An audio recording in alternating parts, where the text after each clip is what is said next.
All right. Today we're going to try and put this electric start kit on this Predator 212. Now I originally tried putting this on a 224, and unfortunately I found out the hard way that the 224 it has a taller cooling fan inside the recoil shroud, and because of that taller cooling fan, this kit won't work because the shroud this comes from is for the shorter cooling fan on the 212. Now that's not a big deal. 212s are fairly inexpensive, so I think this is on sale at Harbor Freight for $130. It's crazy how cheap these engines are. At any rate, we're going to try and get this swapped on here. That way this log splitter project has an electric start and you don't have to sit there cranking at it.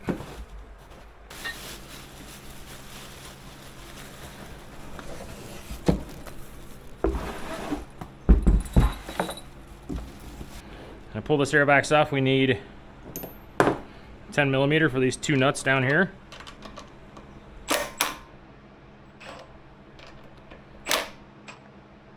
I'm also going to need to pull this airline off. There we go. Peel that guy right there. All right.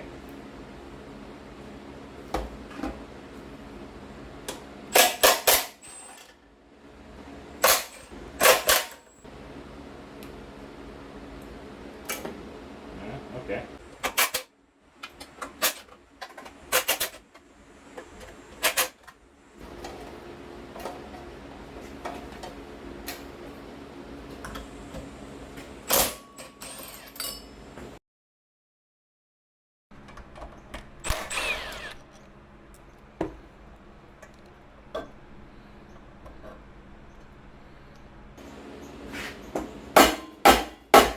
There she goes. The reason you need a new flywheel is the way starters work. There's a ring gear on them, and there's a pinion gear on the starter motor. Without this ring gear, your starter has nothing to engage with to turn the engine. There's our oil pressure sensor.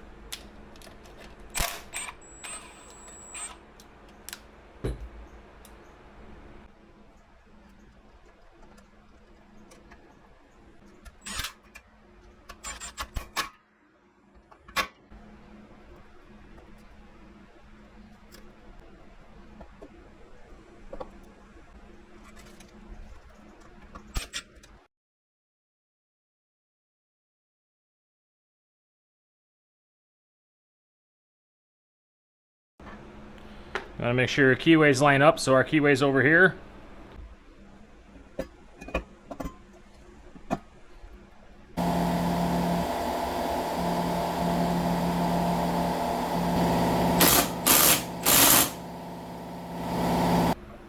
Yeah, this is what I was afraid of. It did not go down all the way. As you can see here, we're actually hitting the ring gear, so there is a problem here. So this is gonna have to come off. We're gonna have to figure out exactly what's going on. I do not see where this might be hitting. Let me get my borescope. Maybe we can slip a camera in there and see where it's hitting. So we're past the magnet, so it's not the magnet we're hitting on. Let's see if it's the center. If you look right here, you see it's tight. There is no gap here for this flywheel to go down any further. It is what it is. You can't just wish the problem was gone. You gotta solve it. I would say that is pretty close. We're at 0.8790 inches, 0.9695. This is a full eighth of an inch off. Let's go regroup, figure out what we want to do to address this, and we'll get back to it.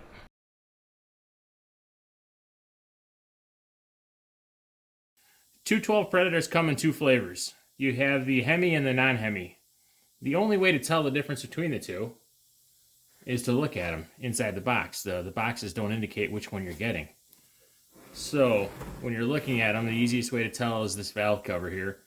If you have a cast aluminum valve cover like this dull cast aluminum, kind of grainy, this is a Hemi engine. if you have the non-Hemi engine, your valve cover will be a shiny stamped piece of steel, kind of like this for your valve cover.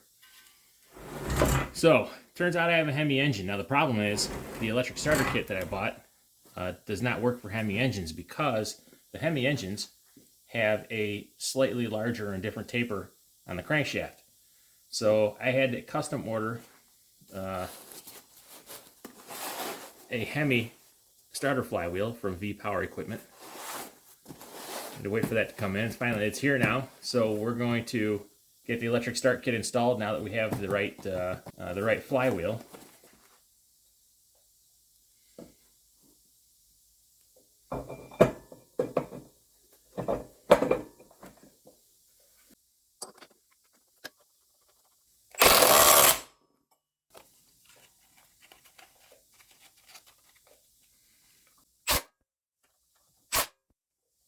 Should be good. Yep, card comes right out. Now we're going to rotate the flywheel, make sure we don't have any clearance issues.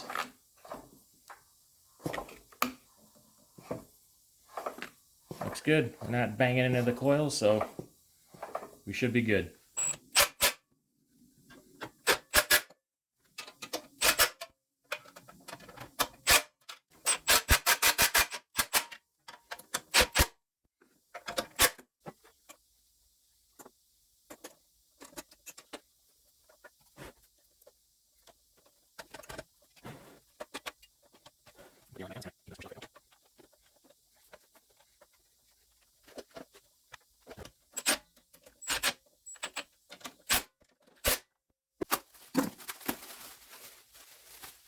Well, that's not good.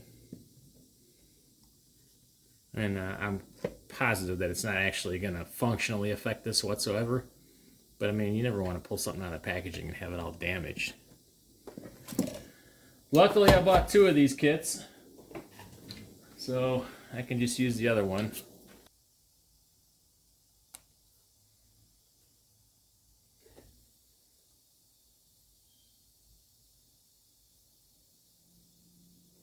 The cranks were good. We don't need to start it right now.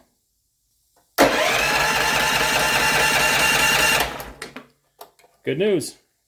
We're wired up right. I'm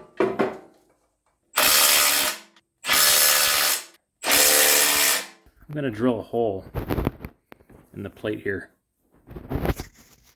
So when they do oil changes, oil will just go right through the plate instead of spilling on it, covering the whole thing. Now I'm going to put the open part of the cage facing down just in case this Lovejoy ever comes apart. It's less likely to hit somebody directly anyway. It'll almost certainly still hit them. Yeah, I don't think they're going to fit with the washer. So, well, that's a pisser. I always like having a washer in here. But maybe we'll upgrade these to 1-inch bolts down the road and we'll get washers on. Do it the right way. Alright, we managed to get about a half a tank in there.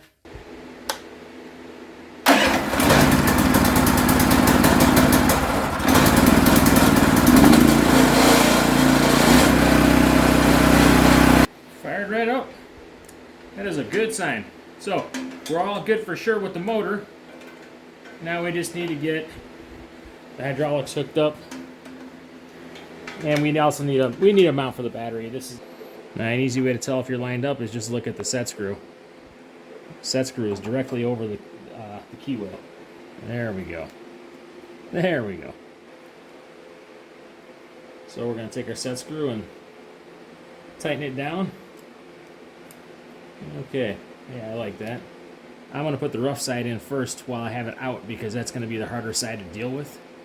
Although that wasn't hard at all.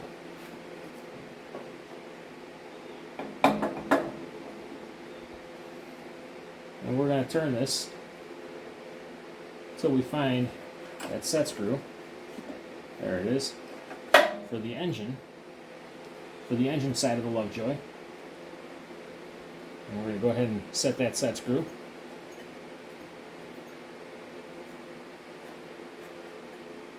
So I like this orientation right here.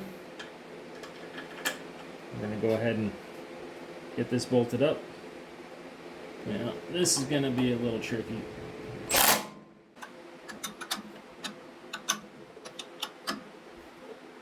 Now, first time I fire this up, we're gonna know right away if this is hooked up wrong. Like right away. Because it will start blowing hydro all over the friggin' place.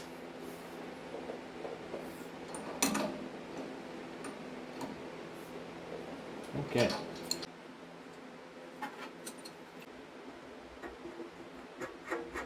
One nice thing when you have this many joints all right on top of each other, you can tighten them all at once. Just grab the end one, and it will evenly spread the torque between the three of them.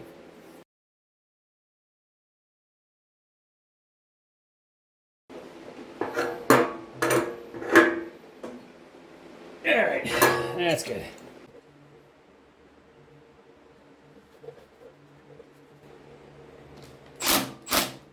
Now the main thing here is to make sure you don't put any kinks in it. Give yourself enough room to bend a smooth curve.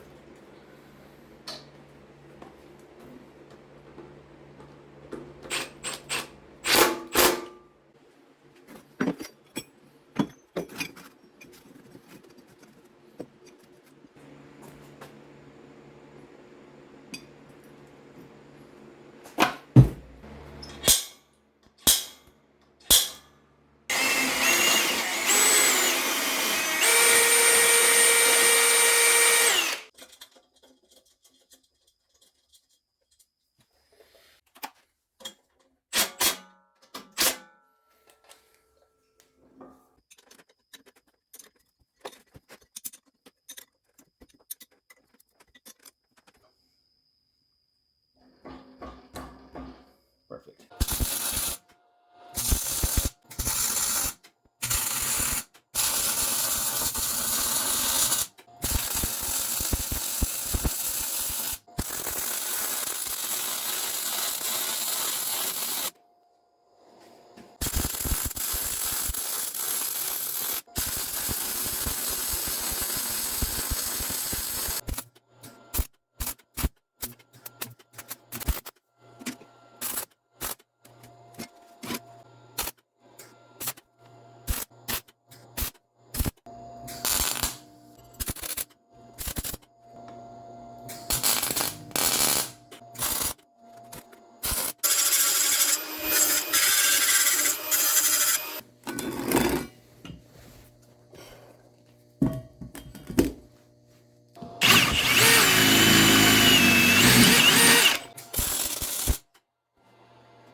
Hole's not lined up.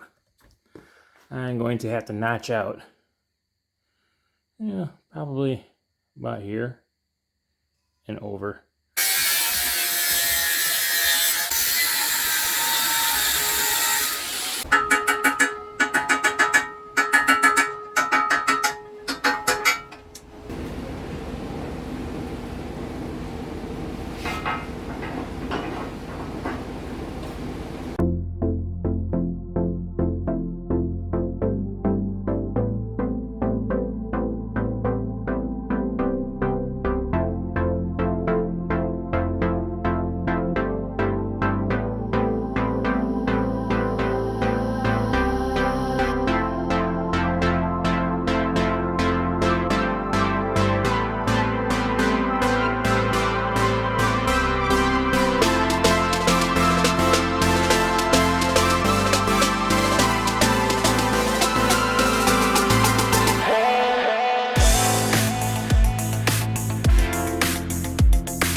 of you,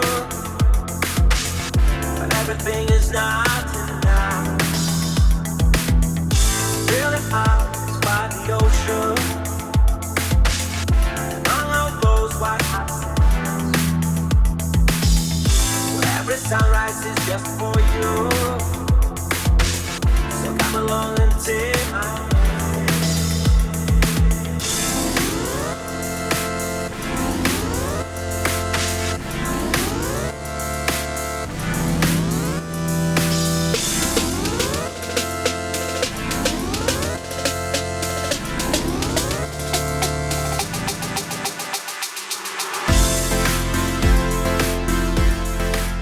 Well, folks, it's moment of truth time.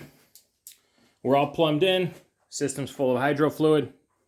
So now it's just down to starting it up, pressurizing the system, which will happen instantly when we start it up, and doing a function check. If we pass all those tests, then we'll bring some logs, just some little slugs out here to split, see if the splitter functions properly, and then we'll break the whole thing down, start sandblasting and powder coating.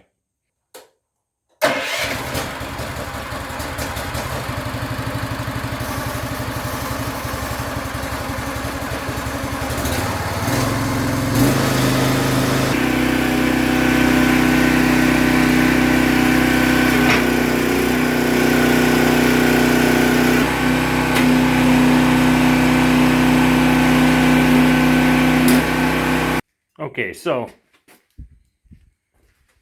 I was gonna say I'm smelling something, but it's coming out of the exhaust, and you know, normally I would say it's just paint baking off, and actually in this case it is paint baking off. You know, it smells like brake pads, if you know what that smells like. A little bit like brake pads, but that's usually just crappy spray on paint. So function check looks good. I'm walking around looking for leaks. We're checking all the fittings for leaks.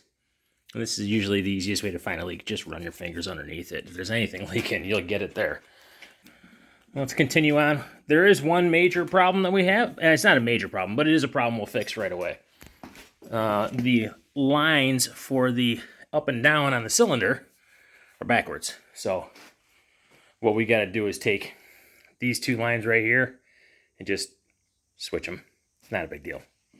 With the motor shut off, let's go ahead and bleed any pressure that might still be in this line.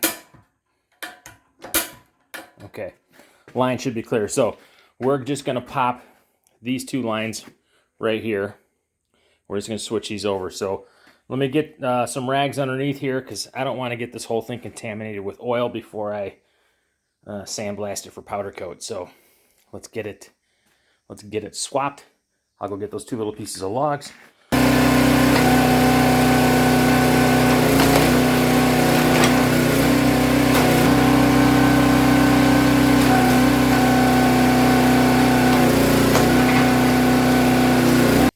Not the hardest test in the world, but a pass.